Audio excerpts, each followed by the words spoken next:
Ideal blood pressure, optimal blood pressure और normal blood pressure. Target ये है कि इसी रेंज में तकरीबन ब्लड प्रेशर आइडियली होना चाहिए। लेकिन आज मैं डिस्कस करूँगा लो ब्लड प्रेशर, हाइपोटेंशन इसको बताते हैं। मेरी जो टॉक्स हैं ये रिलेटेड टू लेमैन या उन लोगों को नॉन मेडिकोस के लिए हैं। Basically doctors have an ocean of knowledge, doctors they are already learned people. ये उन लोगों के लिए हैं जिनको थोड़ा बहुत इंटरेस्ट है अपनी हेल्थ को मेंटेन रखने के लिए। ये उन लोगों के लिए हैं जो थोड़ा सा अवेयरनेस लेना चाहते हैं अपनी सेहत को जानकारी के लिए। Always they are concern with the health, क्योंकि हमें हेल्थ के लिए खुद अपना स्ट्रगल करके आप इसको मेंटेन रखना है। सो ब्लड प्रेशर जो है ये एक बेसिकली एक प्रेशर एग्जर्ट जो होता है ऑन द वेसल वॉल्स के ऊपर जो होता है, that's the blood pressure. So heart pumping action जब करता है तो उसको सिस्टोलिक ब्लड प्रेशर बोलते हैं, और दूसरा डायस्टोलिक ब्लड प्रेशर होता है, लोअर जो इन बिटवीन द बीट्स होता है। सो आइडियली जो हाइपोटेंशन है ये एक ऐसी कंडीशन है, अगर ये एसिम्प्टोमेटिक है तो अच्छी बात है। लोअर ब्लड प्रेशर 90/60 जब मिलीमीटर ऑफ मर्करी में मेजरमेंट करते हैं।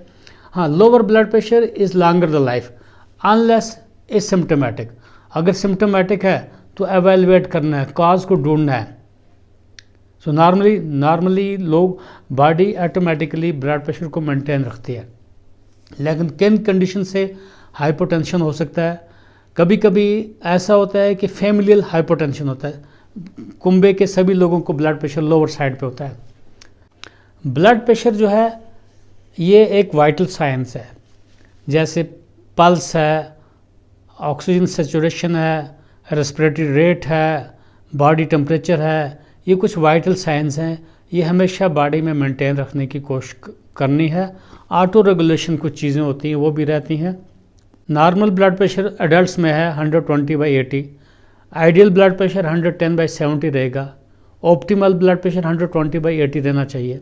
हाइपोटेंशन की जो वजूहात हैं बहुत सारी हो सकती हैं। डिहाइड्रेशन की वजह से, लेस इनटेक ऑफ वाटर, और कभी ये है विंटर में हमाम में बैठ के और डिहाइड्रेशन हो गई और सडनली उनको ग्रेजुअली अगर हाइपोटेंशन में चले जाते हैं। फीवर में वाटर लॉस होता है, डायरियाज़ में हाइपोटेंशन हो सकता है, आपका गैस्ट्रोएंटेराइटिस वगैरह रिलेटेड चीज़ें हैं वो है।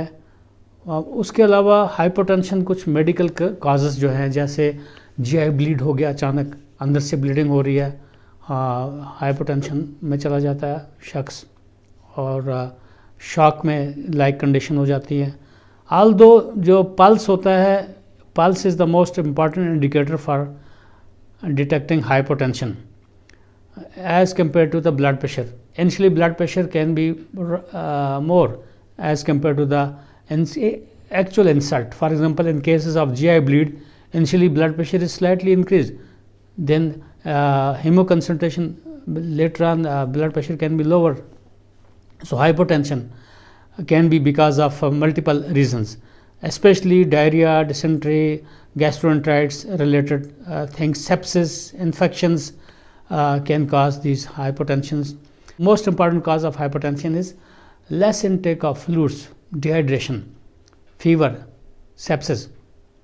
Anyway, signs and symptoms क्या हो जाएगी जो हाइपोटेंशन हो जाएगा? साइंस एंड सिम्टम्स जो ब्लड प्रेशर लो होने के होंगे, लाइट हेडेडनेस होगा, कन्फ्यूजन होगा, कंसंट्रेटिंग एबिलिटी लॉस हो सकती है, खुद को महसूस लगना, वीकनेस महसूस होना, लेथार्जिक जैसा, ब्लरिंग ऑफ विजन हो जाना, आँखों के आगे अंधेरा जैसा महसूस होना।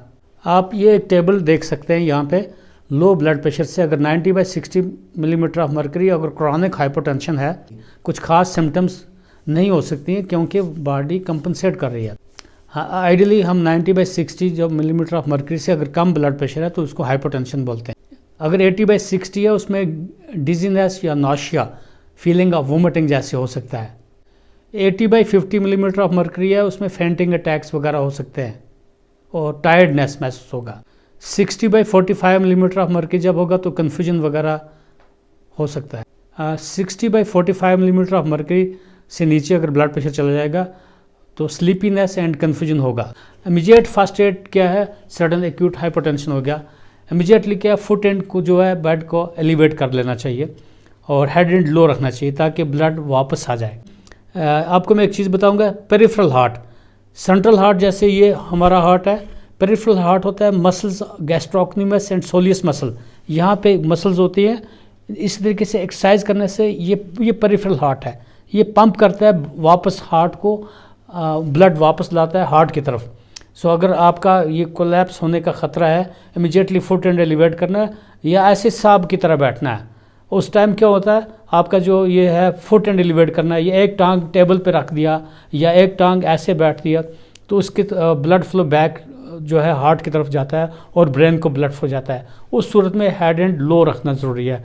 अगर सिम्टोमेटिक हाइपोटेंशन हो जाए, एवं घर में कोई कोलैप्स हो जाता है, immediately first aid, foot and elevate करना है, हेड एंड लो रखना है, जहाँ बैठा है वैसे बेड को ढूंढने की ज़रूरत नहीं है, बेड पे ले जाएंगे, लटाएंगे, फुट एंड एलिवेट करना, जहाँ पे है वहीं पे फर्स्ट एड किया, उसके बाद रिलैक्स, आप रिसर्कुलेशन स्टार्ट हो जाएगी और पेशेंट और वो पर्सन ठीक हो जाएगा, ब्लड फ्लो, गिडीनेस, डिजीनेस वगैरह जो वो ख़त्म हो जाएगी। क्रॉस लेग, सीजर की तरह cross leg appearance, cross legs होना चाहिए लाइक दिस, इस तरीके से बैठेंगे, हाँ बिल्कुल ये ब्लड फ्लो बैक आ सकता है हार्ट की तरफ। एक तो ये एक फर्स्ट एड है। अगर ये हाइपोटेंशन एसिम्प्टोमेटिक है तो कोई ट्रीटमेंट नहीं करना है, अगर वाकई सिम्प्टोमेटिक हाइपोटेंशन है तो ट्रीट करना है। मोस्ट इम्पॉर्टेंट है, अगर आदमी खा पी सकता है और कॉन्शियस है उस टाइम ओरल फ्लूइड्स देना है। टिश्यू टर्गिस्टी जो है उसको मेंटेन रखने के लिए water is the elixir of life. एक घंटे के बाद एक गिलास पानी पीना चाहिए, उसमें आपका हाइड्रेशन रहेगा। विंटर हो या समर हो, हाइड्रेशन ठीक रखना है। अगर आप बिल्कुल साल्टी चीज़ें दोगे तो क्या होता है, फर्दर बाद में डिहाइड्रेशन होगा और प्यास लगेगी। बट साल्ट इनटेक एडिक्वेट रखना है इस सूरत में जब हाइपोटेंशन होगा। हाँ, अगर हाइपोटेंशन आपका अक्सर होता रहता है तो स्लोली आप जब खड़े होते हैं तो ग्रेजुअली आप स्टैंड अप हो जाए, ताकि इसमें क्या होगा कि पेरिफेरल पूलिंग ऑफ ब्लड ना हो जाए। हाइपोटेंशन को मैनेज करने के लिए गोल ये है कि एक तो सिम्टम्स को ट्रीट करना है और वॉल्यूम ओवरलोड नहीं करना है। Although the fluid of choice for hypotension is normal saline. अगर पेशेंट अनकॉन्शियस हो रहा है, पी नहीं रहा है, खा नहीं रहा है या चांसेस ऑफ एस्पिरेशन होने का ख़तरा है, उस टाइम नॉर्मल सलाइन लगाना है और 200 ml 300 ml लगा के वो वाटर मेंटेन हो जाएगा। अब डिपेंड करता है अंडरलाइंग काज जो है हाइपोटेंशन का, वो मैनेज करना है। Otherwise asymptomatic hypotension doesn't require any treatment. ये बातें बहुत सिंपल चीज़ें हैं। मुझे उम्मीद है कि आप इन बातों का थोड़ा सा केयर करेंगे और फर्स्ट एड के बारे में जानकारी हासिल करेंगे और अप्लाई करेंगे अपनी प्रैक्टिकल लाइफ में। ये जो मेरे आर्टिकल्स या डिस्कशंस जो हैं ये उन लोगों के लिए हैं जो नॉन मेडिको फ्रेंड्स हैं, जिनको हेल्थ की तरफ थोड़ा अटेंशन है। ये जो डॉक्टर्स हजरात हैं, they have ocean of knowledge, मैं दोबारा बताऊंगा, ये उनके लिए नहीं है। अलबत्ता अपडेट अपने आप को कोई भी कर सकता है। सो मोस्टली अदरवाइज़ हम स्टेरॉइड्स कुछ दे देते हैं, उससे वाटर रिटेंशन हो जाता है, उससे बीपी राइज हो जाता है। कुछ डिजीज़ है, एडिसन्स डिजीज़ है या उनका बारे में हम ये लॉन्ग टॉपिक है, हम शॉर्टकट जो प्रैक्टिकली जो हम डे टू डे में हम फेस करते हैं ये चीज़ें, तो उनको ओवरकम करने के लिए आज के बाद हम हाइपोटेंशन से डरना नहीं है। ब्लड प्रेशर आपका लोअर आ रहा है तो ये ज़रूरी नहीं है कि आप ब्लड प्रेशर की दवाइयाँ खाएंगे और इसको रेज करेंगे। ये देखना किन किन वजूहत से हमें हाइपोटेंशन में चले जाते हैं, वो अपनी पोजीशन जो बॉडी की पोजीशंस को मेंटेन रखना है। सडन स्टैंड अप नहीं करना फ्रॉम लाइंग डाउन पोजीशन, तो बस वरना नेक्स्ट टॉपिक में होगा आपको मैं पोस्चरल हाइपोटेंशन के बारे में बताऊंगा कि क्या चीज़ होती है postural hypotension. I am sure ये जो हाइपोटेंशन के बारे में थोड़ी जानकारी आपको मिली होगी। विद सिमिलर आइडियाज़ और मैं डिस्कस करता रहूँगा आपके साथ।